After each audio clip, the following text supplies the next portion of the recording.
pour vous dire un peu comment on prévoit le temps, dans un premier temps, je vais en l'occurrence vous faire part un petit peu des intentions qu'il y avait dans l'atelier qu'on a fait jeudi. Très rapidement, les enjeux qui ont été adressés. Alors, on n'a pas trouvé de réponse fondamentale à la problématique paysanne ou agricole en 2h30 jeudi. Désolé de vous décevoir. On a de belles ambitions, mais celle-là, la marche était un peu trop haute. Par contre, on a pu évoquer pas mal de choses qui peuvent intéresser les participants, qu'ils soient agriculteurs ou pas. Le but, c'est aussi que cet espace maintenant soit un espace de dialogue entre les agriculteurs, ceux qui ne le sont pas. Est-ce qu'il y a des interrogations? Est-ce qu'il y a des incompréhensions? Et est-ce qu'il y a quelque chose qui peut être quand même envisageable ensemble? Ok. Je pense qu'on peut passer à la deuxième slide, ou au moins très vite fait, les intentions de l'atelier initialement, donc jeudi. Je ne vais pas trop nous présenter, sauf si jamais c'est une demande à la fin, mais on enseigne dans différents cursus, et notamment ce qu'on appelle on est dans l'écosystème qui s'appelle la redirection écologique. Alors ça part de plusieurs principes, je ne vais pas être trop long ni inintéressant, mais c'est quand même la question de base, c'est quel héritage avons-nous? C'est-à-dire la situation actuelle des agriculteurs qu'il y avait jeudi, de quoi est-elle le fruit, de quoi découle-t-elle, quel choix, quelles possibilités. Et le but, c'était de se dire, si on prolonge même ces pratiques, qu'elles soient vertueuses ou pas, au nom de qui, au nom de quoi? Est-ce que c'est vertueux économiquement? Est-ce que c'est vertueux écologiquement? Dans tous les cas, si on prolonge ces pratiques sur un temps moyen à long, qu'est-ce que ça donne si on confronte ça au changement climatique? Qu'est-ce que ça donne si jamais on confronte ça aux instabilités économiques prévues? Il y a des grandes projections actuelles qui ne sont pas forcément géniales pour l'agriculture ou même pour les consommateurs, que ce soit des grands traités qui ont quand même, mine de rien, potentiellement, je prends des précautions parce qu'on est en public, mais le Mercosur, c'est pas que potentiellement que la qualité de l'arrivage de la nourriture va diminuer, que les normes vont diminuer, ou même que les agriculteurs français vont avoir des difficultés à se positionner sur un marché très concurrentiel et pas avec les mêmes normes. Ok, ça c'était un petit peu pour les intentions. Et on a pas mal échangé. Alors là, évidemment, on n'est que tous les trois les animateurs. Il y a quelques participants qui sont dans la salle. Donc c'est évidemment un peu plus difficile de restituer précisément. Mais par contre, l'intention, c'était vraiment celle-là. C'était au moins une rencontre entre agriculteurs, d'exposer leur situation et confronter la matérialité de leur exploitation au futur plutôt incertain qu'il y a devant nous. Voilà. Est-ce que c'est clair pour l'intention? Si jamais vous avez même des questions sur quelles étaient les autres intentions, est-ce qu'il y en a des cachées, on prend. J'essaye d'initier une interaction entre vous et nous, qu'il n'y ait pas de souci. Eric, par exemple, lui, il n'y a pas de souci avec ça. L'interaction, elle est venue directement sur scène, il n'y a pas de problème. En plus, on t'entend pas. Super. J'ai un petit peu. Allez, ça va encore. Ok. Ça, c'était l'intention. Sur la prochaine slide, par exemple, ça, c'est le tout début de l'atelier. Et en fait, c'était un très bon début. Peut-être des participants ou des anciens agris ou des agris voudront en parler, mais quand on a dit avec qui êtes-vous en contact physiquement, c'est-à-dire quels sont vos interlocuteurs, en fait, on nous a répondu très vite CA, qui voulait dire plusieurs choses, en fait, directement. C'est à la fois le crédit agricole, et c'est vrai que c'est venu comme une évidence pour la plupart, sauf un ou deux des participants, mais je nommerai pas parce que je ne citerai pas les personnes, en tout cas, si je les cite, je ne dirai pas de qui ça vient. Et donc c'était surtout le crédit agricole, effectivement, qui a été un enjeu. Alors certains pourraient en parler beaucoup plus précisément, mais il y a eu vraiment des... En fait, c'était intéressant de constater que peu importe l'origine de la grille, qu'il soit hors circuit familial, bio, pas bio, en fait, c'était quand même l'interlocuteur privilégié, et que pour autant, chacun avait des choses à dire. Donc s'il y en a qui ont des expériences, qui travaillent au crédit agricole et qui veulent peut-être entendre ce que certains veulent en dire, ou ce que certains ont à en dire, et ça peut être intéressant d'initier ce dialogue aussi. Et puis il y avait la chambre d'agriculture. Pareil, là je pense que le mieux c'est pas que ce soit nous qui en parlions, mais justement des agriculteurs directement. En fait, pourquoi faire ça? Ça sert à quoi en fait de dire oui, vous êtes avec différentes personnes en contact en même temps? Parce qu'en fait, il y a aussi surtout, pas surtout, mais a été évoqué l'isolement des fois des agriculteurs. Alors qu'en fait, ils sont quand même reliés aux mêmes acteurs. C'est-à-dire, en fait, c'est presque comme si on avait pu oublier toute la solidarité de ce réseau, puisqu'en fait, on n'est pas forcément ensemble face ou contre le Crédit Agricole ou la Chambre d'agriculture. En tout cas, il n'y a pas forcément de rassemblement à ce moment-là. Voilà, ça c'était pour les acteurs principaux. Alors il y avait évidemment la SAFER. Est-ce que tout le monde sait ce qu'est la SAFER? Normalement oui. Non?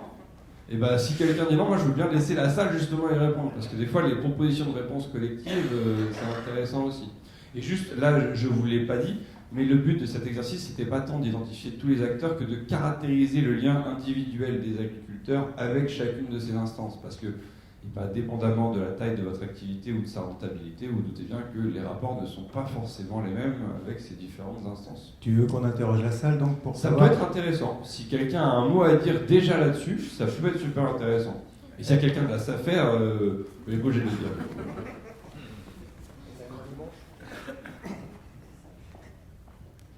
Oui, bonjour à tous. Alors, moi, je sais que la SAFER s'occupe de foncier agricole et je voulais juste donner un exemple. Il y avait 8 hectares, je crois, de terre à vendre autour de la chapelle de Vauguilin, donc Saint-Julien-du-Sault, un lieu qui pose des problèmes de ruissellement. La commune voulait acheter pour planter des arbres et la SAFER a préféré laisser cette parcelle de terre à l'agrandissement d'une exploitation agricole, dont je tairai le nom. Donc, SAFER, tu veux quand même définir l'acronyme avant ou pas? Vas-y, si toi tu veux, hésite pas. Hein. Je connais, mais en fait, c'est pas tant l'acronyme qui est intéressant que ce que vient de dire le monsieur. C'est-à-dire, en fait, la question qui se pose dans ces organes-là, et après je laisserai la parole aussi parce que je suis le seul mec à parler alors que. Je vais passer. Mais, en plus, le plus bas. Mais sur la SAFER, tout comme pour le crédit agricole, en fait, ce qui a interrogé, c'est les processus de prise de décision. Qui a eu le dernier mot pour prendre quelle décision? Et ça, je pense que c'est un enjeu fondamental. Et sur quels critères? Voilà, merci pour la transition. Parce que je comprends bien la posture de monsieur et comment il le sent depuis son côté. Et je pense que j'ai eu la chance de pouvoir voir aussi un autre angle par rapport à la SAFER. Il y a 8 ans, quand j'ai hésité pour la première fois de venir porteuse de projet, je suis rentrée à l'ADR par la porte de petites citoyennes qui viennent écouter une formation paysanne, parce que je m'interrogeais sur le fait de faire un petit berger partagé dans ma commune, et les gens, l'ancienne maire, qui était agent immobilier, me disait que je ne pouvais pas accéder à la terre agricole si je n'étais pas agricultrice. Ça m'a semblé louche. Et les maraîchers de mon amable m'ont dit, écoute, il y a la formation sur le foncier qui est prévue déjà à l'ADR, si elle est financée déjà, tu peux y aller écouter. J'ai vraiment adoré. Parce que la juriste qui nous a partagé ça, elle avait un côté de nous expliquer le comment, pourquoi, quel contexte, pourquoi elle est née, qu'est-ce que cet organisme était censé faire. C'est un peu comme la question de la première génération, la deuxième génération de la sécurité sociale. Du moment où elle a été privatisée, du coup il y a des mécanismes qui se sont enclenchés, des choses, voilà. Donc j'ai vu un côté le plus humain et un peu les victimes aussi d'une évolution du système. Et je me suis redécidée à vraiment prendre le taureau par les cornes et devenir paysanne sur cette dernière année. Et j'ai voulu reprendre cette formation parce qu'à l'époque, j'étais tellement novice que j'en avais retenu très peu. Cette fois-ci, on a eu la directrice de la SAFER de la Haute-Savoie qui est venue nous faire une intervention de la demi-journée sur le parcours de 3 jours qu'on faisait pour le foncier. C'était assez intéressant comment, déjà d'emblée, elle arrive et on lui dit vous représentez le méchant loup. Elle nous a regardé, oui, souvent on est mis comme ça, quoi. Elle assumait, quoi. C'était sympa. Je ne savais même pas qu'elle était la directrice à ce moment-là. Hein. Elle est venue nous présenter la SAFER. On était le bâtiment de la team d'agriculture, du coup, elle n'avait pas parcouru en longue distance. Mais du coup, elle nous a expliqué le tenant, le pourquoi, machin. À la fin, j'ai fait le retour à l'animatrice, et elle ne nous a même pas expliqué comment il s'est réparti territorialement et à qui on s'adresse en fonction d'où on se connaît, tout ça. Et à la fin, elle a dit, allez, ça y est, je vais vous sortir l'exercice que j'ai fait pour des élèves d'un lycée agricole, elle m'a demandé d'intervenir. Et nous avons fait un cas de situation de jeu de rôle. Nous avons cette commune, j'ai anonymisé les candidats en mettant Messier je sais tout, là c'est le vieux je sais pas quoi, là c'est machin. Les quelques caractéristiques, les paramètres qu'ils sont à prendre en compte. Nous avons 2 heures pour régler tous les dossiers qui ont été sollicités sur le mois qui est écoulé, 10 minutes par dossier. Allez, vous allez faire partie de la décision avec nous. Sincèrement, quand on a dû se mettre dans sa peau, on s'est rendu compte que des situations comme ça, quand il faut voir tous les aboutissants derrière et tous les critères sur lesquels ils sont tenus responsables, on s'est dit, c'est pas évident d'être dans votre pot tous les mois pendant cette condition-là. Donc certainement, il y avait plein de choses qui sont perfectibles, mais c'est assez... j'ai trouvé que du coup, jusqu'à là, moi-même, on avait pu juger d'une façon un peu légère. Ok. C'est intéressant du coup comme nuance. S'il y en a qui veulent aller dans ce sens de nuance ou justement peut-être aller dans le sens de l'agrandissement, parce que en général, c'est quand même plutôt celui-là, mais c'est quand même en grand général en fait. C'est-à-dire ces critères justement, même si jamais... moi, je n'ai pas demandé à ce que les critères qui soient retenus, c'est ceux qui aillent vers l'agrandissement.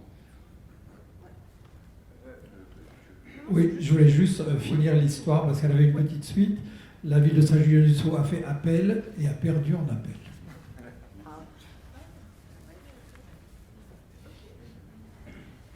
Si tu veux dire un mot sur la SAFER, Eric, si tu as un exemple. Moi, je peux dire un mot sur la SAFER, puisque la première année, j'avais refusé de les contacter pour les faire venir, ayant moi-même des gros différends avec l'organisme, considérant que son opacité était quelque chose d'assez insupportable pour le monde agricole. Et donc, j'étais un peu sur la défensive. La SAFER est venue il y a 2 ans pour présenter le président de la SAFER locale, donc Société d'aménagement foncier et établissement rural, c'est l'acronyme. Donc, on va simplifier pour ceux qui ne connaissent pas le monde agricole, je peux ou pas? Donc, c'est l'arbitre de la distribution des terres agricoles. À partir du moment où on dépasse, alors selon les départements, ça va être souvent... ça commence à 5000 m², par exemple. Si on a plus de 5000 m², on dépend de la SAFER pour l'attribution d'une terre qu'on voudrait acheter. Pardon ? Ici, c'est 3000. Voilà, ça dépend vraiment des départements, parce que ce sont des organismes indépendants de l'État, sous tutelle de l'État. Et on a donc eu cette présentation de la SAFER qui a été faite sur scène par son directeur et qui était dans cet état d'esprit-là, quoi, dire on fait de mieux qu'on peut, on est vraiment rigoureux. Et je lui ai foutu les pieds dans le plat parce que, exactement comme elle s'est présentée comme le loup en parlant de la SAFER, si je lui ai dit mais est-ce qu'on parle de la corruption ? Est-ce qu'on parle de cette corruption dont tout le monde agricole parle en permanence quand on parle de la SAFER ? Et la réponse avait été on lutte contre, on ne peut pas être partout. Parce que c'est vrai qu'il y a l'instruction du dossier qui dure 10 minutes, mais il y a des fois des années en sous-main d'agriculteurs qui savent qui est au conseil d'administration de la SAFER, qui savent qui cooptait pour aller à tel ou tel endroit. Donc il y a une version opaque. Et ce qui avait été... Marie-Océane, tu pourrais peut-être en parler, parce que je pense que toi tu sais bien ça. Il y a aussi ce système pour contourner la SAFER aujourd'hui. Tu veux en parler ? Oui, effectivement. Après, c'est des systèmes de montage de sociétés foncières ou de sociétés immobilières où on fait du glissement de parts et on vend des parts sous seing privé pour s'éviter la SAFER.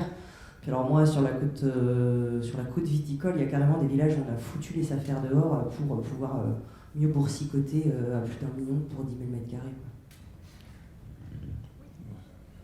Et même si la terre en Haute-Savoie est chère, pour les pressions et puis la difficulté pour la toponymie, topographie générale, les prix de la terre agricole sur la viticulture bourguignonne de la côte ou la Champagne, enfin les très grands vignobles à haute valeur ajoutée, c'est hallucinant et on en vient à être dans des démarches inverses par rapport à ailleurs, c'est-à-dire que c'est la terre viticole qui est le sanctuaire et la ville ne grignotera jamais sur ces terres-là parce que la valeur foncière agricole est bien supérieure à la valeur foncière bâtie en fait.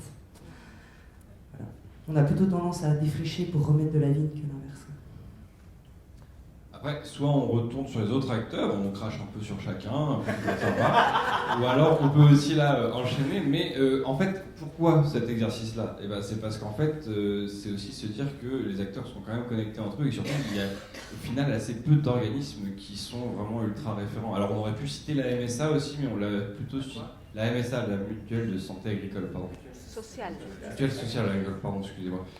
Mais en fait, où on a plus parlé de, des fois, malheureusement, l'absence de mission qu'elle peut avoir ou de moyens pour accompagner que vraiment de son rôle prépondérant dans l'accompagnement des agriculteurs. Voilà. voilà. Si certains, pareil, veulent en parler, je pense que c'est intéressant parce que ces organes-là, en fait, c'est ceux du monde agricole et c'est ceux qui permettent aussi aux agriculteurs d'avoir de bonnes conditions de travail. Donc c'est pas anodin. Mais après, on peut aussi passer à autre chose. En fait, sachez que si je fais ça, je me suis inspiré des meilleurs sur les plateaux de télé, on peut passer les slides. Du coup, moi, j'ai pas de souci à ce qu'on passe de slides. Bon. Parfait. Est-ce que tu veux aborder quelques enjeux ou est-ce que tu veux que je m'en occupe aussi? Parce que, voilà, là, quand je dis qu'il y a des enjeux qui se sont dégagés, c'est-à-dire qu'on avait un déroulé initial pour l'atelier, et puis en fait, après, on a parlé. Donc il y a eu un peu le suivi de déroulé, mais il y a surtout eu un défrichage assez grand, et vraiment c'était vraiment très intéressant, je trouve, sur le nombre de thématiques abordées qu'on a pu un minimum aller dans le détail. C'est-à-dire que c'était pas un listing des problèmes individuels, c'est plutôt des problèmes communs à constater. Donc si jamais vous voulez dire un mot, allez-y. Si ceux qui veulent dire un mot justement sur les enjeux qui ont été abordés, ou ils ont trouvé ça intéressant de les aborder, qu'ils n'hésitent pas non plus. Et si des agris ou pas agris voient d'autres enjeux qu'ils identifient et qui ne sont pas notés là, en sachant qu'évidemment ils ne sont pas tous notés là, et ben qu'ils n'hésitent pas non plus. Mais sinon, soit j'avance, soit je le tiens. Alors, est-ce qu'on m'entend? Ok, nickel. C'est là qui doit être. Ok. Alors moi, ce que je voulais vous communiquer en premier, c'est que cet exercice, j'ai trouvé super intéressant et en même temps, pour moi, il le serait d'autant plus si c'était la première étape de quelque chose, parce que clairement, en 2h30, on peut que effleurer, à mon sens, des enjeux, mais ça reste quand même pertinent de le faire.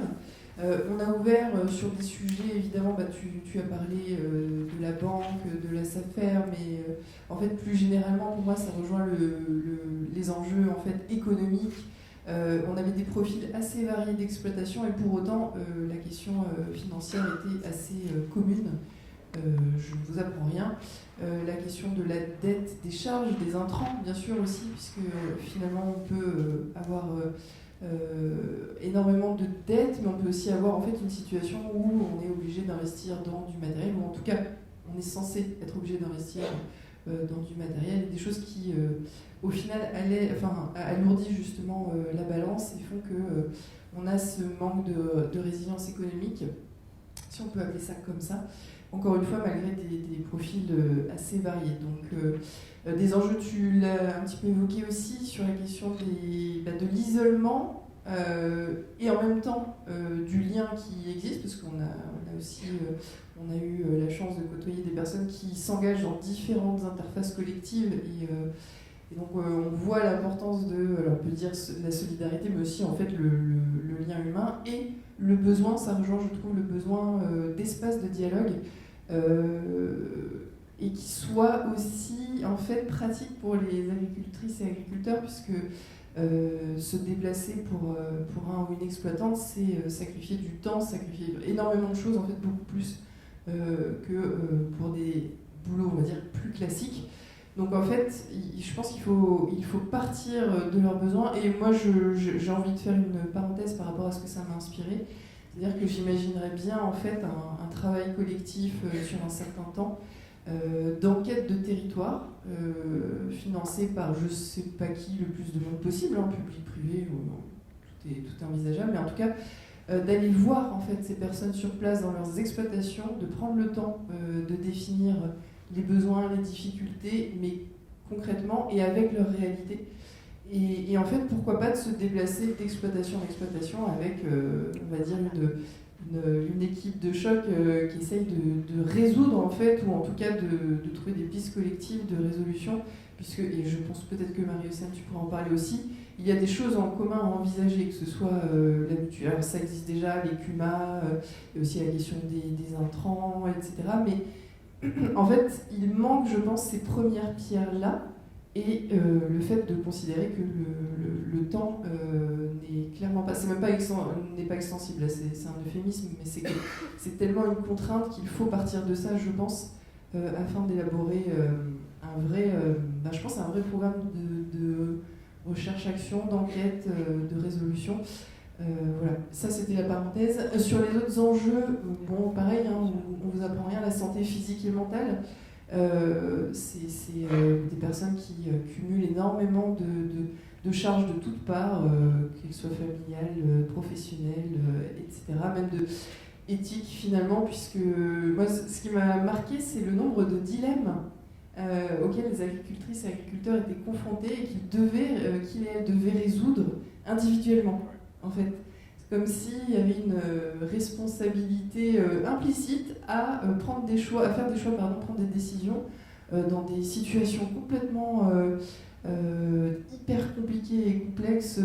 Tiens, est-ce que je dois investir là-dedans ? On m'a dit que oui, mais au final c'est 50 000 balles, et en fait ça ne me sert pas, et en fait l'exploitation à 20 km, si elle peut investir aussi, mais 20 km, est-ce que... Enfin, voilà. Et ça, je me dis, collectivement, on pourrait peut-être aussi y travailler et ne pas leur laisser la charge de absolument tout sans la reconnaissance qui devrait, à mon sens, être associée.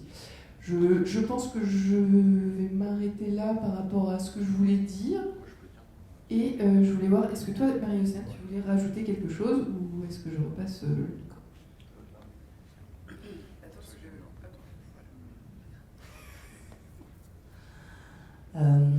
Effectivement, vous avez compris qu'on ne parlait pas tous tout à fait du même endroit.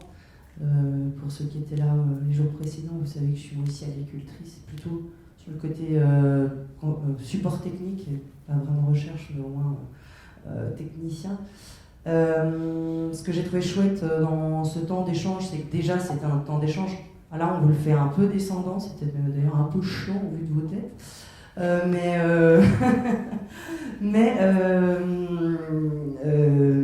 il y a eu une impulsion collective et il y a quelque chose qui a émergé, c'est personne n'a de temps, mais l'isolement dans chaque ferme fait qu'on a besoin de se retrouver. Comment on dénoue ce nœud gordien là, on tourne en rond en fait j'ai besoin de faire collectif, j'ai besoin d'être avec d'autres parce qu'en fait je me sens hyper seule dans ma ferme, mais comment je trouve le temps de me donner ce temps du collectif. Voilà, c'est vraiment ce qui m'a le plus marqué, donc le temps incompressible, et on n'a même pas abordé effectivement le temps privé qui devrait être priorisé sur le temps de travail. On n'en a même pas parlé. Les vacances, c'est presque oui, mais pourquoi faire ? Enfin, voilà, il y a quand même plein de choses, plein de réflexes et plein de marqueurs qui sont particuliers, qu'on retrouve chez les artisans aussi à leur compte, mais qui sont quand même très particuliers à l'agriculture. Par rapport à ce que vous venez de dire toutes les deux, moi, il y a une anecdote qui m'a quand même... non, ok. Par rapport à ce que j'ai quelque chose moi qui me revient, ça rejoint ce que vous dites, il y a eu pas une plainte mais plutôt un constat qui était la compétence, en tout cas c'est l'impression qui était partagée, elle était moindre. Ça ne veut pas dire que les gens sont moins intelligents, c'est-à-dire que les gens sont moins formés. Et effectivement, il y a eu des témoignages comme par exemple un participant a dit que lui, quand il a fait son brevet pour devenir agriculteur, c'est une formation en 2 ans à l'époque. C'est devenu en 1 année. Et si jamais vous mettez en parallèle le fait qu'une des personnes, pour venir, elle a dû payer un remplaçant 200 € sur la journée pour pouvoir venir à notre atelier, je peux vous dire qu'en tant qu'animateur de l'atelier, quand vous savez qu'il y a un agriculteur qui a sacrifié une journée de travail et payé 200 € pour venir, vous avez envie qu'au moins ça lui ait l'impression que ce soit utile, quoi. Et ben en fait, ça c'est partagé collectivement. Et si jamais en plus vous avez des exploitations qui demandent des compétences particulières qui n'existent même plus en remplacement, ça met dans quelle situation de verrou l'agriculteur qui est dans cette situation. Ça le met dans une situation, mais vraiment proprement intenable, ce n'est pas possible en fait. Et moi, mon domaine, c'est plutôt la psycho du travail et l'ergonomie. J'ai jamais entendu parler de situation où travailler 60 heures par semaine sans possibilité de ne pas le faire, ni d'avoir une vie privée, était bon. Enfin vraiment, j'essaye de chercher, hein, mais c'est quand même plutôt unanime que globalement, c'est pas une bonne idée, quoi. Bon, et ben qu'est-ce qui est possible de faire ? Alors évidemment, il y a des réflexes qui peuvent être néo-ruraux de collectivisme de la démarche en fait. Oui, mais en fait là, c'est pas se rendre compte de comment sont les statuts agricoles, à qui appartient la ferme, qui touchent les aides de la PAC, à la surface, pas à la surface, comment ces choses-là se passent. Donc, moi je trouve que le sujet de la compétence, c'était vraiment quelque chose d'intéressant, puisqu'il y avait aussi des témoignages de personnes qui travaillent par exemple en lycée agricole, je crois que c'est ça, hein, je ne me trompe pas, lycée agricole, enfin, on va dire plutôt dans des domaines, dans des établissements qui forment notamment de futurs agriculteurs, Et est-ce que, par exemple, la tendance, elle va à, on va dire, la spécialisation dans des...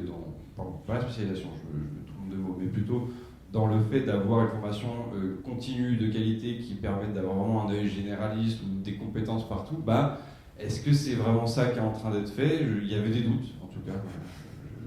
Peut-être tu veux dire un mot précisément là-dessus? Oui, il n'y avait aucun doute. Il y avait des vraies certitudes sur le fait qu'il y a un délitement de la transmission technique dans l'enseignement agricole, enfin dans l'enseignement technique en général.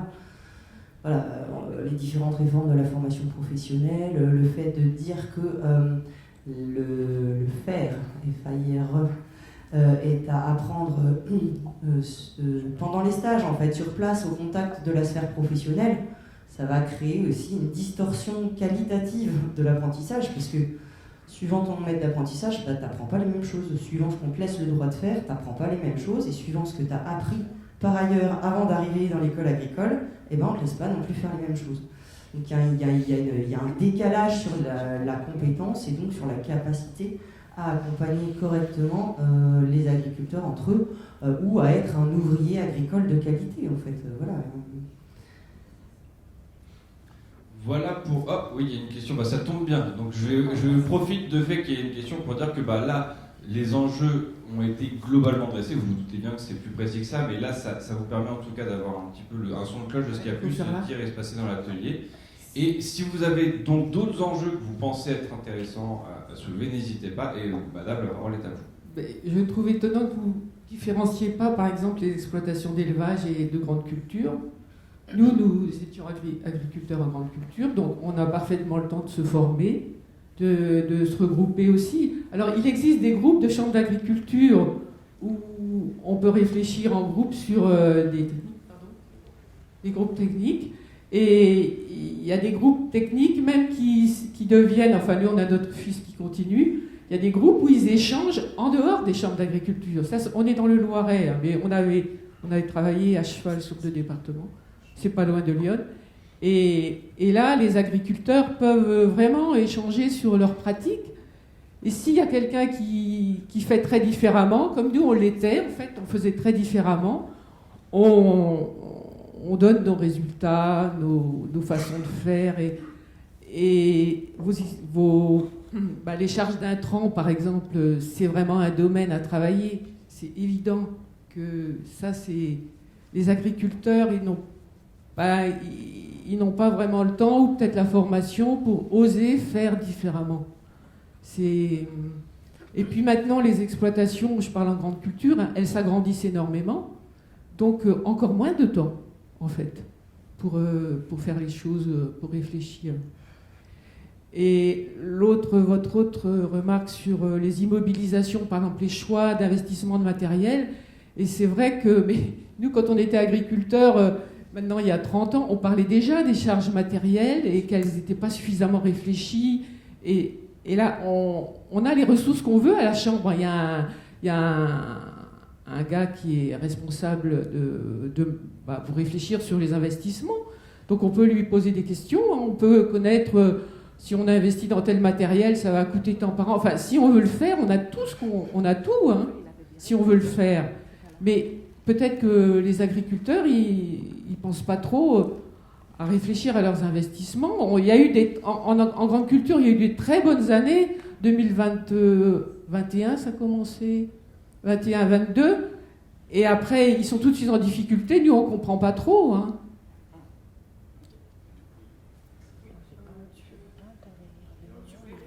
Vous voulez réagir de? Là ici, tu voulais intervenir ici? Merci beaucoup pour votre... Tu disais quelque chose, Eric, ou pas? Non, je vous laisse, c'est votre atelier. Okay. Non, mais s'il y avait une autre remarque dans la continuité, je ne voulais pas couper. Je pense qu'elle était déjà riche, celle-ci, et de quoi rebondir beaucoup. Oui, je crois qu'on va le faire tous les trois. Merci de votre témoignage. Alors, moi, ça me fait penser à quelques points. Ce que vous avez dit, j'entends complètement ce que vous dites. Après, moi, ce que je me demande, par exemple, c'est... alors, ça rejoint ce que je disais sur la responsabilité individuelle, notamment. C'est-à-dire que pour vous avez peut-être du mal à comprendre pourquoi, sur certains aspects, ils ne s'en sortent pas, par exemple. Et bien, moi, je me pose la question de déjà, est-ce que c'est à eux complètement d'envisager l'ensemble des solutions de leurs problématiques, surtout s'ils sont plusieurs à rencontrer ces difficultés-là?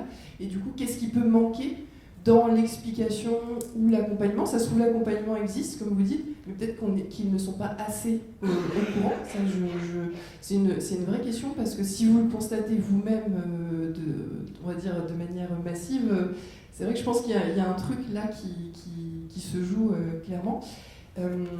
Et ce sur quoi je voulais rebondir aussi, c'était... il y avait plusieurs choses en fait dans ce que vous avez dit. Oui, sur le fait que ça existe et qu'ils ont juste, entre guillemets, à y aller, moi je me dis qu'il y a une difficulté, en fait, dans ce qui a été dit dans l'atelier notamment. Moi j'ai surtout entendu qu'il y avait un manque d'accompagnement, ou en tout cas une absence même de personnalisation de cet accompagnement, avec une sensation, alors bien sûr je ne généralise pas, parce que je ne pourrais pas, mais peut-être une sensation de manque de, en fait je vais dire d'humain, mais c'est-à-dire une solution un petit peu générique. Voilà, vous êtes en grande culture, vous êtes dans tel type de culture, on peut vous proposer ces solutions techniques, mais quelque part presque sans connaître l'exploitation et ou l'histoire et l'historique de la personne. Et j'ai entendu en tout cas dans l'atelier que c'était un peu gênant aussi, cette sensation d'arriver à un endroit où on est censé être accueilli, entendu, compris, et qu'au final, les personnes ne sont pas désagréables, elles ont des connaissances, des compétences, mais au final que ma structure soit effectivement en élevage ou en grande culture ou en maraîcher, plantes à parfum, j'ai l'impression que c'est pas si important que ça, ma spécialisation. Enfin, en tout cas, dans ce que j'ai entendu. Et c'est pas tant pour répondre que pour vous m'avez évoqué en fait ces points-là que je voulais un peu nuancer. Est-ce que vous voulez...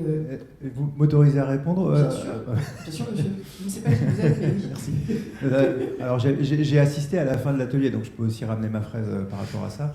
L'autre point, c'est qu'en termes... Alors, pour avoir déjà discuté avec des agriculteurs de Lyon sur les groupes techniques qui sont proposés par les chambres d'agriculture, ça leur est souvent très utile. C'est un endroit où ils peuvent se retrouver. C'est effectivement, comme vous l'avez dit, beaucoup plus facile pour les céréaliers que pour d'autres types de cultures. On se retrouve aujourd'hui avec des agricultures, on a mis le S à l'événement pas par hasard, qui sont de plus en plus diverses, avec des fois des choses qui sont ultra singulières. Et il y a quand même une partie de ces agriculteurs qui sont dans des démarches, on va dire, nouvelles, innovantes ou singulières, qui peinent à trouver des interlocuteurs au sein de la Chambre et qui se sentent extrêmement isolés aussi par rapport à ça. Et moi, ce que j'ai vécu, je pense que ça va rebondir sur ce que vous avez déjà dit, ce qui a vraiment été exprimé à la fin de l'atelier, moi qui m'a beaucoup marqué, c'est cette demande absolue d'avoir des moments comme celui qu'ils ont vécu, avec des gens qui n'avaient pas les mêmes typologies de culture, qui n'avaient pas a priori les mêmes enjeux communs, qui se sont retrouvés pour parler de sujets qui n'avaient même pas forcément à voir typiquement avec la technique. Mais ce groupe de parole, un simple groupe de parole, faisait partie de ce qui était demandé. C'est pour ça que la différence entre le groupe technique et le groupe de parole et de soutien, c'est à mon avis quelque chose à noter. Vous vouliez réagir ? C'est très difficile de rentrer dans un groupe déjà construit. Ouais. Donc c'est vrai qu'on a l'impression que on peut être intimidé ou autre. Donc, oui, c'est pas des métiers qui sont basés sur le social en général.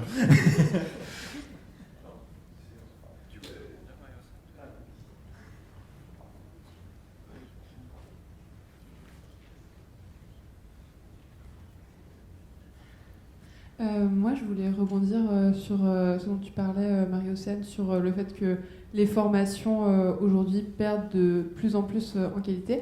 Moi, j'ai fait une école d'agronomie, donc c'est le genre d'école qui peut amener à devenir après technicien en chambre d'agriculture, conseiller, tout ça.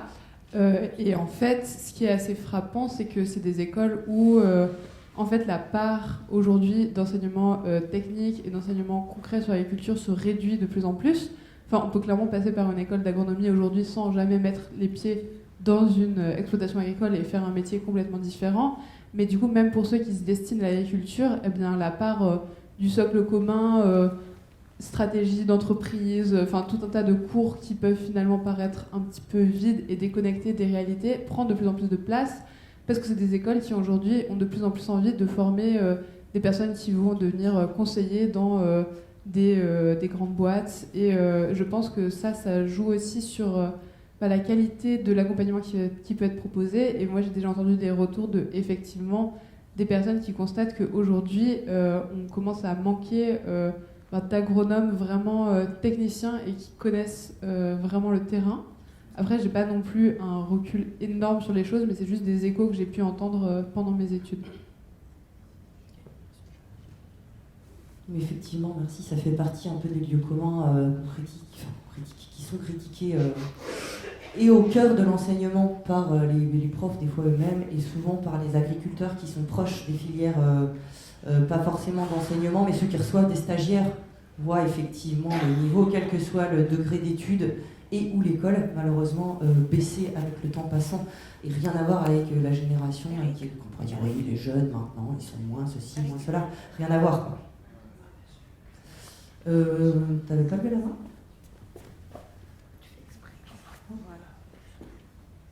Je reprends le flambeau, si vous me permettez. C'est bon, il faut ah oui, ça s'entend, d'accord. Peut-être que je vais être à nouveau en contrepoint, parce que justement, peut-être que je vais être à nouveau un peu en contrepoint. Je vais devoir assumer, voilà. Mais sincèrement, cette histoire de qu'on manque de technicité, pourtant je suis ingénieur.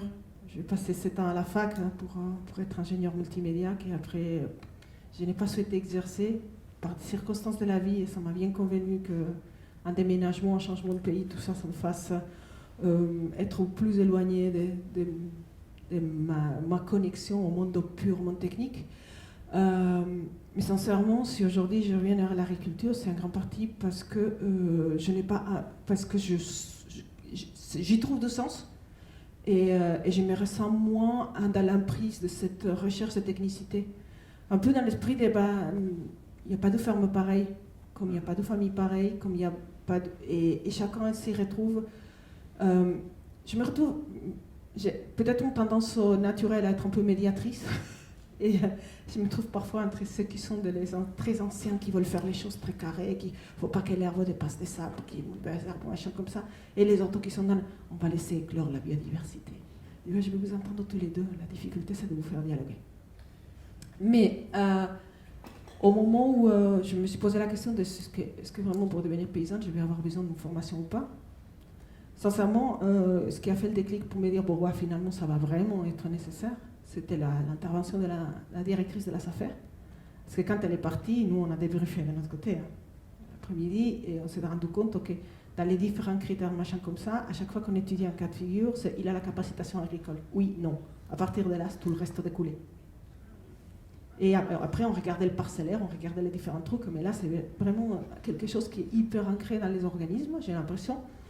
Et mon premier réflexe, ça a été « Ah non, mais surtout pas, je ne vais pas au lycée agricole à côté de chez moi. » C'est que de la production, on apprend que tout ce qui est orienté production laitière, et le retour d'expérience autonomique est passé par là pour s'installer avec son mari, qui était déjà dans une production totalement alternative, des vaches qui ne mangent pas des protéines de soja, ni qui sont en alpage 6 mois dans l'année, tu vois. Et là, elle dit, pour pouvoir avoir ces futurs titres, j'ai passé 6 mois dans une bande d'école à supporter qu'on me dise que les vaches, c'est normal qu'ils aient de la diarrhée des jours de leur naissance à leur jour de leur mort. Elle dit, alors que je rentrais à la maison, j'étais mon mari, et c'était un cas complètement contraire. Donc moi, j'avais aucune envie de me dire, je vais repasser par la bande de l'école, comme j'ai déjà fait pendant 7 ans, pour que ça ne me serve à rien. Plutôt même avoir le risque de que ça me déforme ma capacité d'être curieuse et de découvrir ce qui me correspond. Parce que en chemin, j'ai été maman aussi. Je suis parfois assez effarée de comment on modèle l'esprit de nos enfants pour aller vers le système plutôt que de potentier leurs propres capacités. Donc je n'ai pas envie de me potentier ça. Aujourd'hui, je me rends compte que la formation que j'avais choisie par intérêt, pratique paysanne, pour ceux qui auraient entendu parler, moi, mon intérêt, c'était 9 mois de stage en ferme. Je vais découvrir tous les maîtres différents. Moi, c'est particulièrement en boulangerie paysanne. Voilà. C'est assez orienté dans ça. Mais je me rends compte qu'il n'y a pas de boulangerie qui fonctionne pareil. Et je n'ai pas réussi à avoir cette place-là. Et aujourd'hui, je me trouve à comparer les différents lycées agricoles pour me dire dans lesquels je souffrirais moins de la partie technique. corrobore plus que tu ne nuances, si je peux me permettre. Et en plus, les enseignements, pour le coup, dans les lycées agricoles, ils sont très variés, très dépendants des fois du contexte spécifique. Je sais que pour le coup, moi j'ai passé mon BTS en horticulture à Nantes. Ils ont toujours été assez précurseurs au Grand Plotreau, avec des cours sur la biodive depuis bien longtemps, sur d'autres pratiques depuis bien longtemps, mais c'est pas le cas partout pour le coup. Il y a un gros effort, je pense, à faire dans tous les cas sur l'aspect enseignement technique, même si c'est. En fait, c'est souvent pas. De toute façon, c'est souvent pas qu'une question technique, finalement. Enfin, question d'orientation de la recherche, question. Bref. J'arrête là. Non, mais non, c'est bien, on peut y aller. On peut passer la parole.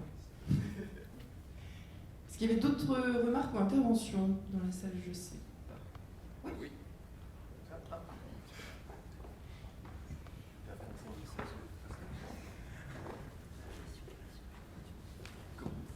Bonjour, donc je suis étudiante en terminale de production agricole.